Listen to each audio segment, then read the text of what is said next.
E olha só, gente, a gente já vem com informações importantes também, porque as informações não param, né? O Balanço Geral agora, né, mostrou aí para você que está em casa um pouco, né, dessa questão aí da prisão desse homem suspeito de ter matado uma jovem de 22 anos durante um encontro amoroso que aconteceu aqui na casa dela, em Ribeirão Preto. E esse crime aconteceu no dia 1º de agosto, no bairro Cristo Redentor. E de acordo aí com a Polícia Civil, você está tendo imagens aí, né, o suspeito que foi preso hoje de manhã no bairro Simeone, na zona norte aqui de Ribeirão Preto, ele confessou o crime. Olha a imagem aí do momento da prisão dele. Você tem todos os detalhes que a gente está trazendo. A polícia foi buscar ele na casa dele e hoje em dia, inclusive, né, com essas redes sociais e a internet, crimes como esse que envolvem aplicativos de encontro estão cada vez mais comuns, né?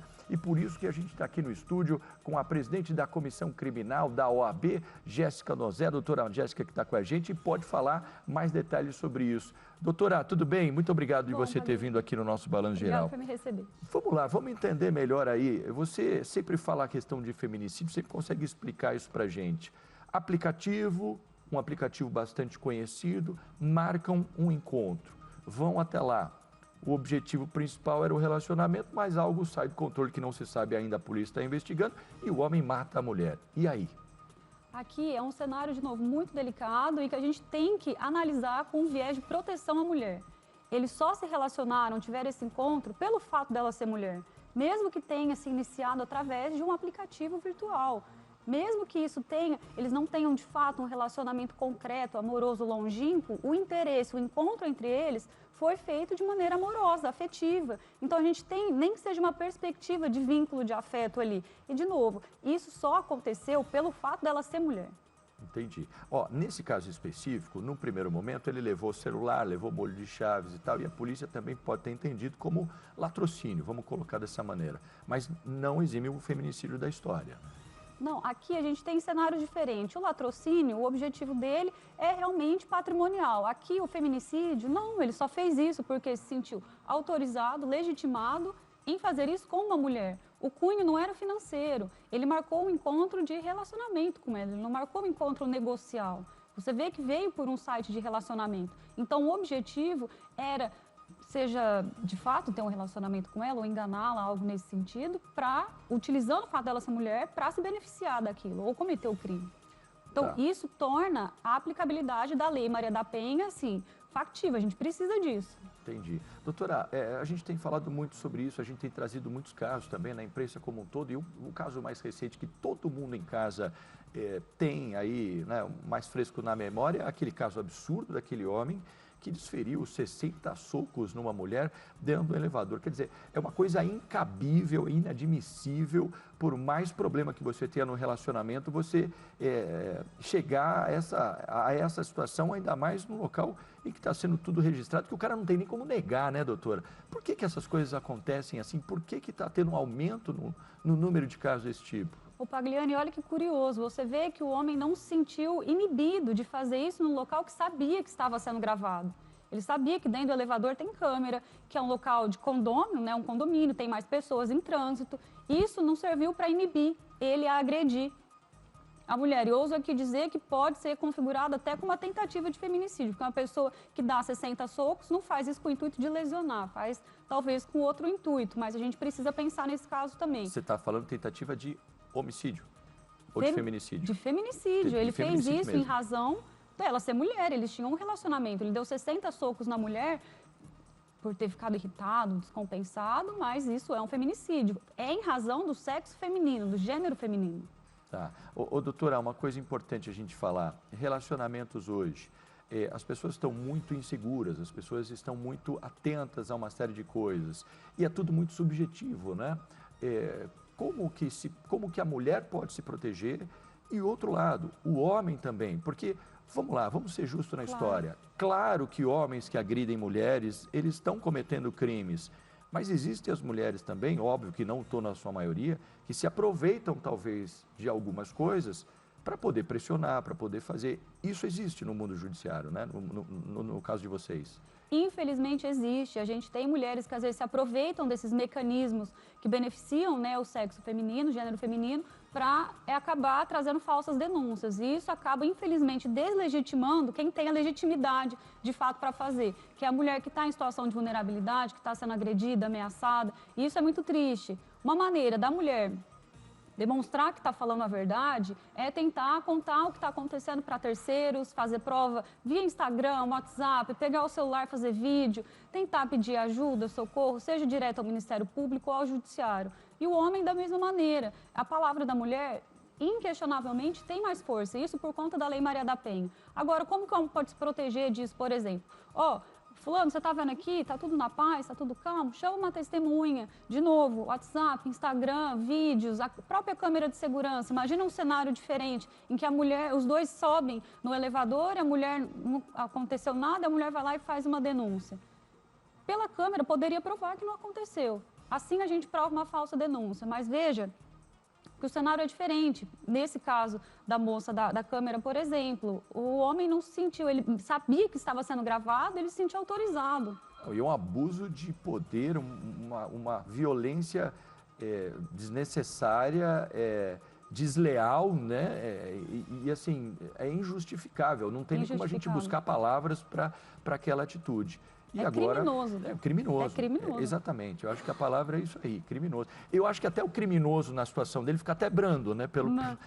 Pelo que ele fez ali, né, doutora? Mas, de qualquer maneira, eu acho que, assim, pessoas que se relacionam por aplicativo, sempre tem que tomar cuidado, né? Porque a gente não sabe o que aconteceu ainda. A polícia prendeu esse homem, ele confessou, voltando ao caso, né, que nós tivemos aqui em Ribeirão Preto. Mas, assim, o que pode ter levado aquilo? Por mais que esse homem tenha sido ameaçado, ele pode ter reagido, eu não estou dizendo que ele foi, mas vamos colocar uma hipótese assim, ele reagiu, se ele reagiu, ele matou, e matou, ele está errado. Então, assim, entre dois ali, em que a vítima não existe mais, ela morreu, como é que fica?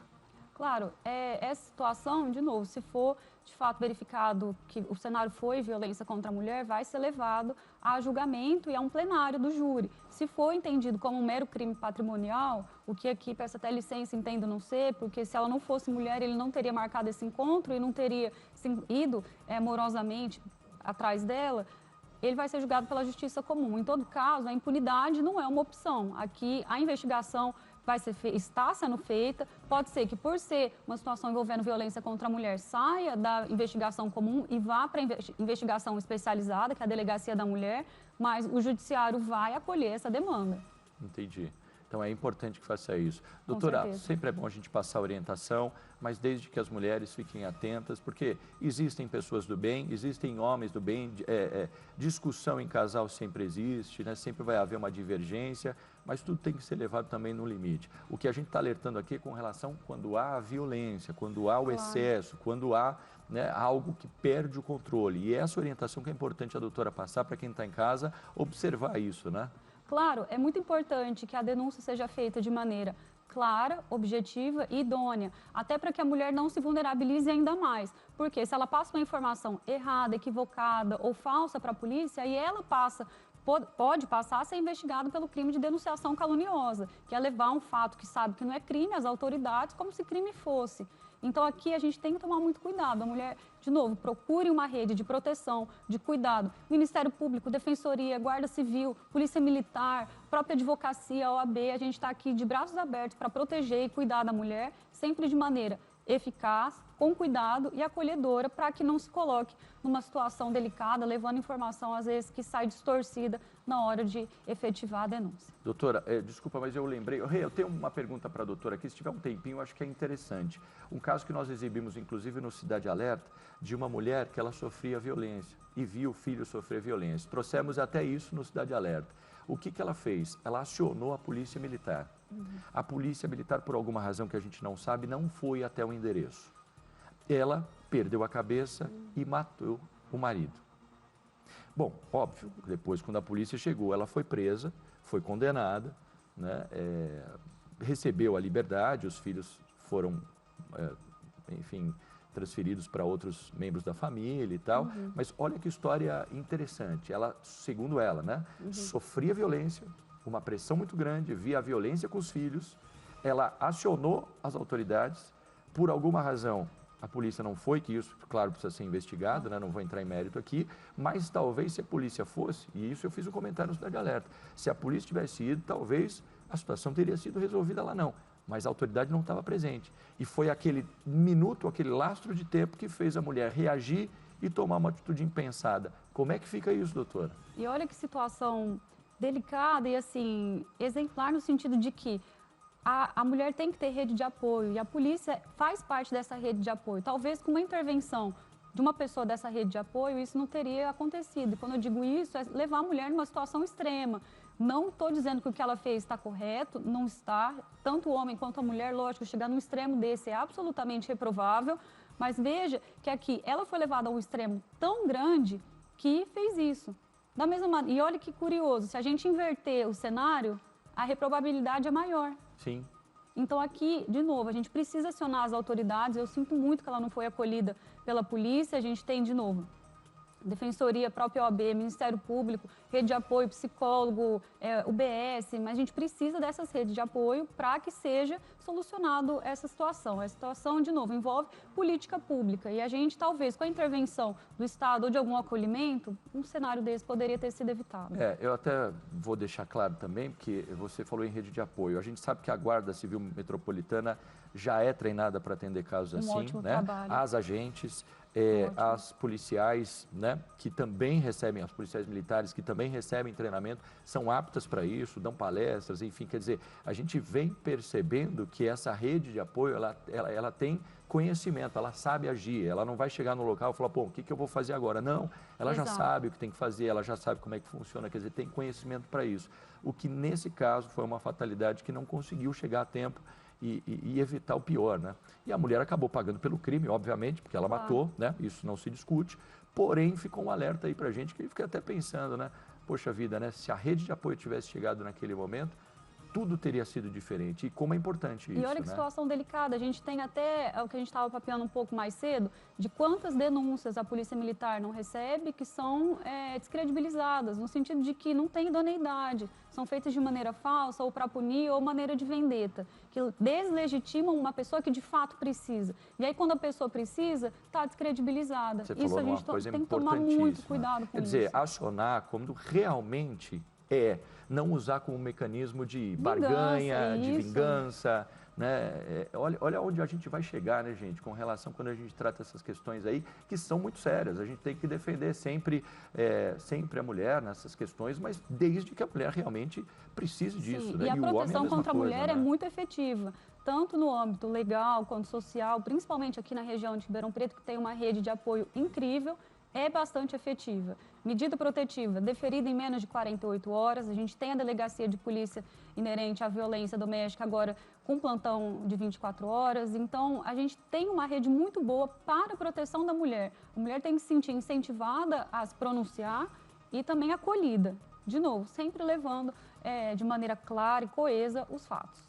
Sofreu violência, procure as pessoas de apoio, os amigos, né? Alguém mais próximo, de confiança. Mas faça, quando tiver que fazer, uma comunicação efetiva e verdadeira. Exato, perfeito. Não utilize os meios legais que estão trabalhando sério simplesmente para barganha, para negociar ou para intimidar. Isso não é legal, né? E o judiciário certamente vai saber quando o viés foi esse. Obrigado, viu, doutora? Muito obrigado pela sua orientação, sempre muito bom aqui no nosso balanço. Obrigada, bom trabalho, até mais. Falamos com a doutora Jéssica Nozé aqui, que é advogada que também trata muito desse assunto.